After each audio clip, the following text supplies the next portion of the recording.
மேசியா லூக்கா 2:10-14 முடிய. தேவதூதன் அவர்களை நோக்கி, பயப்படாதிருங்கள், இதோ எல்லா ஜனத்துக்கும் மிகுந்த சந்தோஷத்தை உண்டாக்கும் நற்செய்தியை உங்களுக்கு அறிவிக்கிறேன்.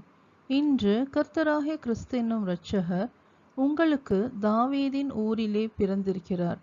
பிள்ளையை துணிகளில் சுற்றி முன்னணையில் கிடத்தியிருக்க காண்பீர்கள். இதுவே உங்களுக்கு அடையாளம் என்றான்.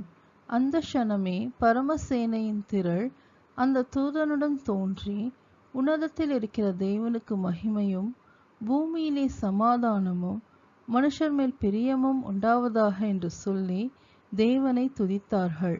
லூக்கா 2:10-14 முடிய. லூக்கா 2:10-14 முடிய பொது மொழிபெயர்ப்பிலிருந்து.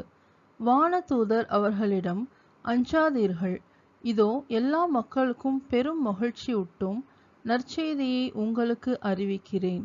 இன்று ஆண்டவராகிய மெசியா என்னும் மீட்பர் உங்களுக்காக தாவீதின் ஊரில் பிறந்திருக்கிறார். குழந்தையை துணிகளில் சுற்றி தீவன தொட்டியில் கிடத்தியிருப்பதை காண்பீர்கள். இதுவே உங்களுக்கு அடையாளம் என்றான். உடனே விண்ணக தூதர் பேரணி அத்தூதருடன் சேர்ந்து, உன்னதத்தில் கடவுளுக்கு மாட்சி உரித்தாகுக, உலகில் அவருக்கு உகந்தோருக்கு அமைதி உண்டாகுக என்று கடவுளை புகழ்ந்தது. லூக்கா 2:10-14 முடிய.